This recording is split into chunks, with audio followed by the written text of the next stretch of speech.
সদ্য সমাপ্ত হয়েছে 18তম লোকসভার প্রথম অধিবেশন। তারপরেও বিতর্ক থামছে না। এর আগে লোকসভার বিরোধী দলনেতা রাহুল গান্ধীর বিরুদ্ধে অসত্য ভাষণের অভিযোগ তুলে স্পিকারের কাছে চিঠি লিখেছিল বিজেপি। এবার প্রধানমন্ত্রী নরেন্দ্র মোদী এবং বিজেপি সাংসদ অনুরাগ ঠাকুরের বিরুদ্ধে ভুল এবং বিভ্রান্তিকর বিবৃতি দেওয়ার অভিযোগ তুলল কংগ্রেস। এই অভিযোগে যথাযথ ব্যবস্থা নেওয়ার দাবি জানিয়ে স্পিকার ওম বিড়লার কাছে চিঠি লিখেছে কংগ্রেস। বৃহস্পতিবার স্পিকারের কাছে এ বিষয়ে চিঠি লিখেছেন কংগ্রেস সাংসদ মানিকম ঠাকুর। চিঠিতে মানিকম ঠাকুর সংসদের ১১৫(১) ধারার নির্দেশ শাসকদলের ক্ষেত্রে প্রয়োগ করার আর্জি জানিয়েছেন।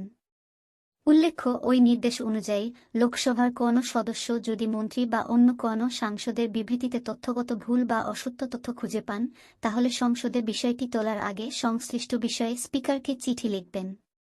তিনি বিষয়টি সংসদে উত্থাপনের জন্য স্পিকারের কাছে অনুমতি চাইবেন। ওই আইন অনুযায়ী মোদি এবং অনুরাগের বিরুদ্ধে অসত্য ভাষণের অভিযোগ চিঠিতে তুলে ধরেছেন কংগ্রেস সাংসদ। অভিযোগ, প্রধানমন্ত্রী মোদি বলেছিলেন, কংগ্রেস মহিলাদের প্রতি মাসে ৮,৫০০ টাকা দেওয়ার মিথ্যা প্রতিশ্রুতি দিয়েছে। সাংসদ দাবি করেছেন, কংগ্রেসের প্রতিশ্রুতি ছিল সরকার গঠন করার পরে তারা এই অর্থ দেবে। কংগ্রেস সরকার প্রতিশ্রুতি পূরণ করা হতো, কিন্তু তারা ক্ষমতায় যেহেতু আসেনি, তাই এ নিয়ে কোনো প্রশ্ন আসে না। এছাড়াও প্রধানমন্ত্রী দাবি করেছিলেন যে ১৬টি রাজ্যে কংগ্রেসের ভোট কমে গিয়েছে।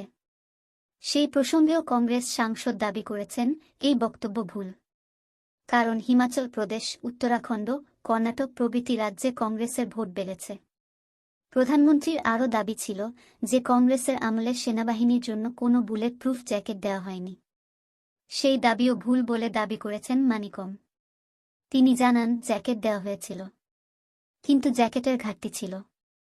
এছাড়াও কংগ্রেসের আমলে ভারতীয় সেনার যুদ্ধবিমান ছিল না বলে দাবি করেছিলেন প্রধানমন্ত্রী।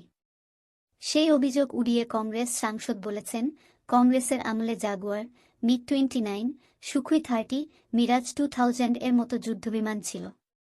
অন্যদিকে অনুরাগ ঠাকুর দাবি করেছিলেন, 25টি মানুষকে দারিদ্র্যসীমার উপরে আনা সম্ভব হয়েছে। এছাড়াও তিনি দাবি করেছিলেন, প্রধানমন্ত্রী একটিও ছুটি নেননি। সেই দাবিও ভুল বলে দাবি করেছেন কংগ্রেস সাংসদ।